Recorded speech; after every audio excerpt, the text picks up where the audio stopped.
ఇవాళ కనకదుర్గమ్మ గుడికి అమరావతి రైతులందరూ బయలుదేరారండి. ఎందుకంటే అమ్మవారికి ధన్యవాదాలు చెప్పుకోవడానికి.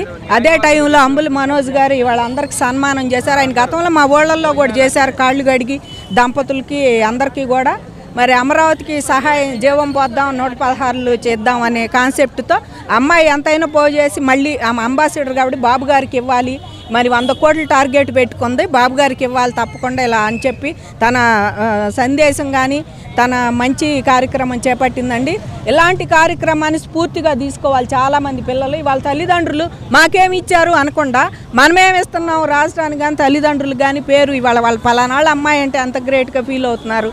అట్లా అవ్వాలని చెప్పేసి వాళ్ళకు కూడా ధన్యవాదాలు చెబుతున్నాను అండి. ఇలాంటి కార్యక్రమం రైతులకు కూడా సంతోషం అనిపించింది, మాకు ఎంకరేజ్మెంట్ అనమాట. అవి చేసినందుకు గుర్తుపెట్టుకున్నారని మాకు కూడా వాళ్ళ రాజముద్ర అమరావతి గజెట్ అయినందుకు మోడీ గారికి కానీ చంద్రబాబు గారికి పవన్ కళ్యాణ్ గారికి పార్లమెంట్లో కానీ రాజ్యసభలో కానీ మా అందరికీ సహకరించి అమరావతి రాజధాని కానీ మరి ఆ బిల్లుకి సహకరించిన ప్రతి ఒక్కళ్ళకి ధన్యవాదాలు చెప్పుకుంటున్నామండి మేము. అట్లానే అమ్మవారికి కూడా ధన్యవాదాలు చెబుదామని మేము ఇట్లా వచ్చాము.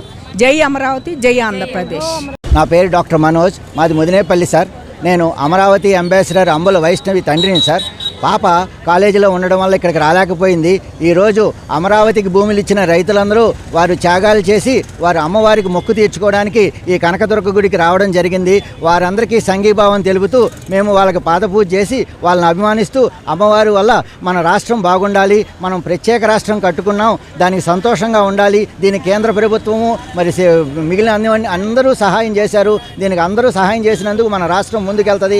అలాగే ప్రతి ఒక్కరూ 116 రూపాయలు అమరావతికి సిఆర్డీఏకి పంపిస్తూ వైష్ణవి సంకల్పాన్ని సహాయం చేస్తారనేది నా ఆకాంక్ష సార్. జయ హో ఆంధ్రప్రదేశ్.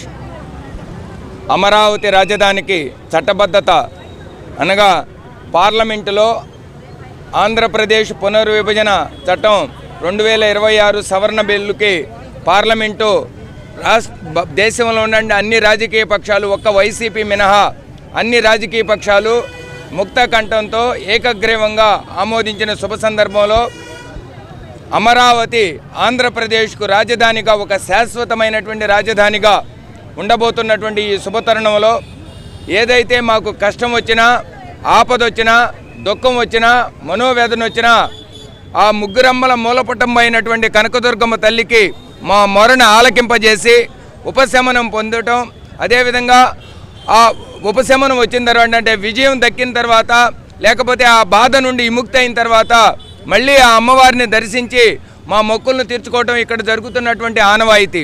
ఆ ఆనవాయితీలో భాగంగానే ఈరోజు అమరావతి రాజధానికి చట్టబద్ధత చేకూరినటువంటి ఈ శుభతరుణంలో ఆ అమ్మవారిని దర్శించుకోవాలి, మొక్కులు చెల్లించాలని అమరావతి ఉద్యమంలో తెగువ చూపి అమరావతి ఉద్యమాన్ని ఈ దశకు తీసుకొచ్చినటువంటి మా మహిళా మనుల కోరిక మీద ఈరోజు అమ్మవారిని దర్శించబోతూ ఉన్నాం.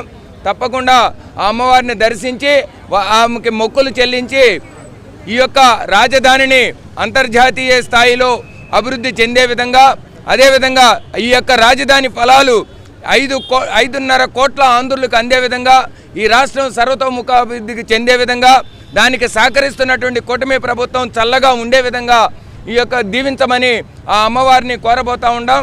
దీనికి సహకరించినటువంటి ప్రతి ఒక్కరికి కూడా పేరు పేరున అమరావతి రాజధాని ఐక్య కార్యాచరణ సమితి జేఏసీ తరఫున హృదయపూర్వక ధన్యవాదాలు తెలియజేసుకుంటున్నాం.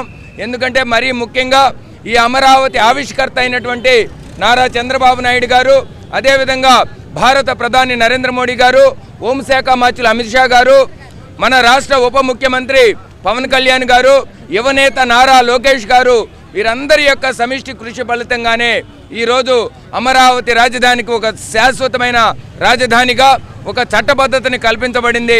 తద్వారా ఇప్పుడు దాకా ఏదో గతంలో ఉన్నటువంటి ప్రభుత్వాలు చేసినటువంటి గందరగోళం వల్ల ఈ రాష్ట్రంలో పెట్టుబడులు రాకుండా ఉండటం, అదేవిధంగా ఇప్పుడు ఈ శాశ్వత రాజధానిగా వచ్చిన తర్వాత పెట్టుబడులు పెద్ద సంఖ్యలో వస్తాయి.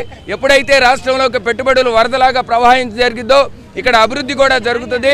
ఆ అభివృద్ధి ఫలాల వల్ల ఈ రాష్ట్ర ప్రజలందరూ కూడా సర్వతోముఖ అభివృద్ధి చెందుతారు. కాబట్టి దాని అన్నిటికీ మూలమైనటువంటి ఈ అమరావతి రాజధాని చట్టబద్ధతని రాష్ట్ర ప్రజలందరూ కూడా పెద్ద పండుగగా చేసుకుంటూ ఉన్నారు. ఆ విజయోత్సవాల్లో భాగంగానే ఈరోజు అమ్మవారికి మా యొక్క మొక్కులను తీర్చుకునేటువంటి అమ్మవారికి సారిని పెట్టేటువంటి కార్యక్రమం అమరావతి రాజధాని మహిళల ఆధ్వర్యంలో జరుగుతుందని తెలియజేస్తా ఉన్నాం.